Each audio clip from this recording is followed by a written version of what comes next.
don't mind me having my tinsel still up. I'm pre-filming this and it's still December, so...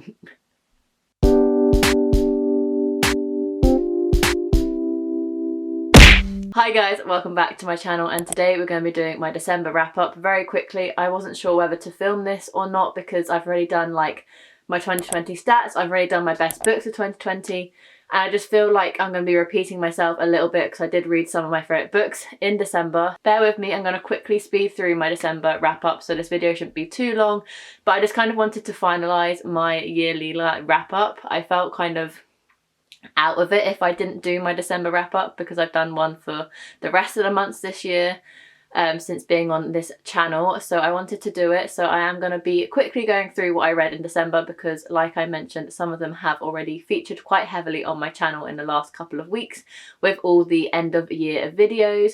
But without further ado, let's hop into my December wrap up. In December I read a total of 9 books, bringing my yearly status of reading up to 100 books. Everyone knows this by now, but we're still cheering me on because I'm very proud of myself. But I read a total of 9 books in December. My ratings this month varied from 5 to 3 stars, which is brilliant. And those 5 stars have reached my favourite books of 2020. So if you haven't checked that video out already, I will link it up above and down below for you guys. But the first book I read in December was Anxious People by Fredrick. This actually wasn't on my December TBR, but I wanted to read it because everyone I felt like was reading it around that time. I just wanted to kind of like jump on the bandwagon, and this book did not disappoint me. I absolutely loved it. This book basically follows a group of random people at an apartment viewing when a bank robbery goes wrong, and the bank robber runs upstairs in the flat where the apartment viewing is happening and holds the apartment viewers hostage, and it's just a whirlwind of adventure from then. This is a very character-driven book and I absolutely loved it. You meet all different walks of life, from first-time buyers to elderly people, and they're just, the bond between all the characters throughout the story were brilliant. Trigger warnings for suicide in this book though, but I just absolutely adored this book. It was one of my favourite books of the year. It features in my best books of 2020 video. Absolutely loved it. Next book I read in December was Dear Martin by Nick Stone. I had high hopes for this book. It kind of disappointed me. It's only a 220 page book, so I think that's where it really fell flat for me. I felt like I started reading it and then it was over. Like it just went by in a flash because it was so short, and for me that didn't allow me to feel connected to the characters or connected to the plot or anything. So when major things happened, it felt quite lackluster. I still think this is a great book for the topics that it features, which is Black Lives Matter as well as police brutality. But it just felt so lackluster for me because it was over so quickly. I would have loved another like 100 pages to really delve into the characters and to make me feel something towards them. I just didn't have enough time. But this book follows Justice, who really aspires to be much like Martin Luther King and writes letters to him, Dear Martin, to try and kind of get through high school. And it follows him and his friends. He is part of a debate team, and like a lot of political things get debated about. Just felt like because of the debate aspect of the book, with the characters constantly being in a debate team, it was quite info dumpy in the topics that it addressed, and it didn't really kind of fit into the story very well. I did like the aspect of writing letters to Martin Luther King though. I gave it a 3 stars overall. The next book I read to get me into the Christmas spirit, which is sad to say because Christmas is over, was Tinsel, the Girl Who Invented Tinsel. I wish it was the girl who invented Tinsel. Tinsel, the Girl Who Invented Christmas. I love this book. It's a middle grade book about a character called Tinsel who grows up as a like horse and carriage rider. I can't remember what they're called. And she meets some friends along the way, and one day she meets this girl, but she disappears as they meet every Christmas Eve for a mince pie picnic. And one day this girl goes missing, and she finds herself on a boat all the way and travels to like the North Pole of this story. And she discovers kind of the meaning of Christmas and all these elves, and she becomes Santa Claus, or Blanche Claus, I think is what, yeah. She then becomes a character called Blanche Claus and creates Christmas. I just love, this was a really cool origin story for Santa Claus about female power and that it can be a girl doing these things. I thought it was brilliant for young children to read about, that they can do anything they want. One thing I won't ever forget about this book is the last page. It's not a spoiler, but the author did a really clever thing. I think the author did a really good job with this ending. It's not really an ending, it's an epilogue, but I think it's more to address the readers, because tinsel isn't great for the environment, but it's all about tinsel. So I think the way the author addressed that kind of topic was brilliant. And in the epilogue, it says, "Dear you, I am inventor Carol and I have a mission for you. When I invented tinsel paper, it was harmless and wonderful and a great way for Blanche and Rinky to communicate and still keep our world a secret. But over the years, tinsel has snowballed to the human world. They've changed it and now they like to make it out of sticky, sparkly plastic. The problem is that plastic hurts creatures of the world. It takes hundreds of years to biodegrade, and you can imagine how many pieces of tinsel there are in the world if everyone uses it on their Christmas trees. Your mission is to help me invent some tinsel that is good for the environment. We need our planet. Without it, there will be no Christmas. Thank you for listening. Also, I invented video games, so you all owe me that one. And never forget, if you find a red ball, be sure to look and see, because there might just be a snowy world and a dancing fir tree. Until Christmas, Carol, the inventor one." I'm just like, the way that she addresses like the environment and how bad tinsel is for the environment, I think is brilliant and great message for children. I just loved how she incorporated that into the story. Next book I read in December was 7 Days of Us by Francesca Hornak. This book was a bit of a roller coaster. This book basically follows a family who have to be in isolation over Christmas because their eldest daughter has come back from helping fight a virus similar to Ebola. So kind of similar to our world situation, because they're in isolation, they have to quarantine, but also it didn't really feel like our sort of situation at all because the virus acted so differently. This is very much more of an Ebola style fictional virus than Corona. So I didn't ever really kind of associate my situation with their situation. But a lot of drama unfolds in this story as the family come together for the first time in a while over Christmas. I loved the character arc between the main character and how she came to terms with coming back home and the trauma that she's faced in the third world country that are suffering from this virus. However, it's not anything special. I won't really think about it in like a few months or a year's time and think, oh, that was a really good book. It didn't even feel very festive, and I brought it for the festive feeling. It definitely centered more around like the family drama and the family dynamic rather than like the environment and the festivities of Christmas. So you could read this any year round if you want to pick it up.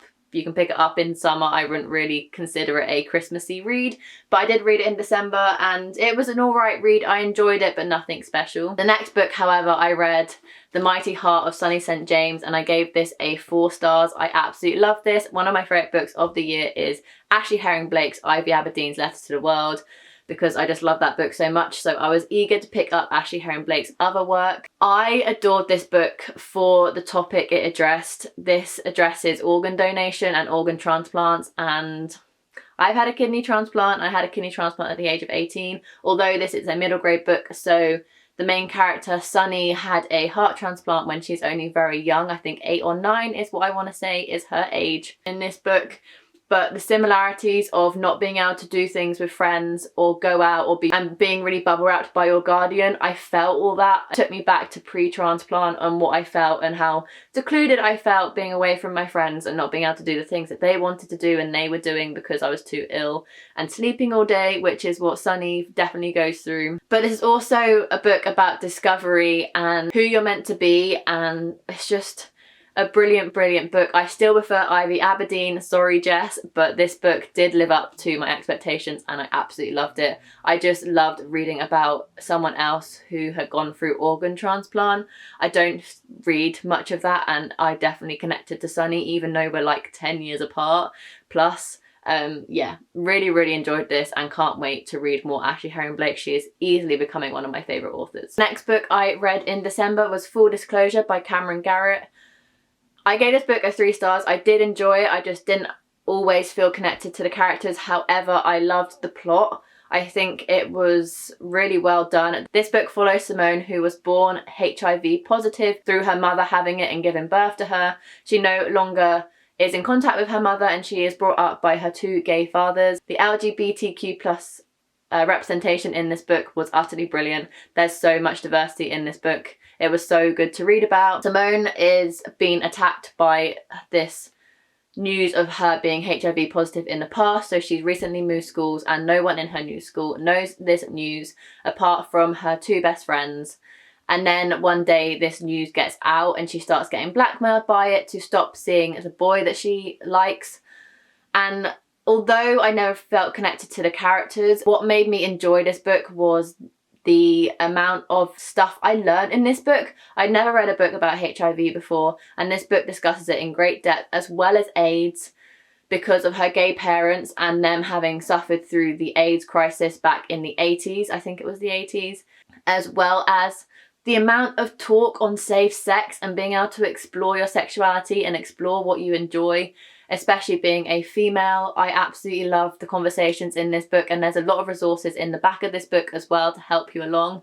Really, really praise Camryn Garrett for speaking truly and openly about safe sex and HIV and AIDS, and being able to just explore who you are, I think was brilliant, and I absolutely loved that part of the book. I just wasn't 100% connected to the characters, so that's why it got a 3 stars, but still I really enjoyed this book. At this point in the month I was feeling a bit sluggish, and I was so close to that 100 goal achievement, so I picked up a reread of a novella, and that novella was An Every Morning the Way Home Gets Longer and Longer by Fredrick Backman. I read this book a few years ago, really enjoyed it. But as I have reread it now, I know now that I didn't truly understand the concept of the book when I first read it. However, this time round, I cried. I cried so much. This book is truly beautiful. It's just so amazing. I love it so much. This book, if you didn't know, follows a relationship between a grandfather and a grandson, and the grandfather is suffering from dementia, and he's trying to tell his grandson, who they have a really close relationship, what his mind and body is going through suffering with dementia. And you spend most of the 76 pages or whatever, very short novella, inside the grandfather's mind with the little boy, and the way Fredrick Backman writes the way the mind works while suffering from dementia was just so whimsical but yet so real. Like not being able to find your keys and having keys all over the place, or having buildings that come crumbling down that are like different parts of your memory. And the way he discusses this topic is such a whimsical yet well understood way. And my granddad back in October passed away from dementia, and reading it a few years ago, yeah, I enjoyed it. It was a great touching story. But now I have that really personal connection to it. I start crying. And it's just amazing. It's hands down become one of my favourite books of all time. I will always revisit this story now, and being able to understand in a way what my granddad was going through is just, it means so much to me. So I'm very happy I reread this book, and it's now one of my favourite books of all time. Compose yourself, Rachel, because the last 2 books are very fun. I was now on my 98th book, and I felt like giving up. I was like, I got close enough, that's fine, but also another part of me was like, you can do it, that's like 2 books to go, you can do this. So I picked up more rereads and more really easy books to get through.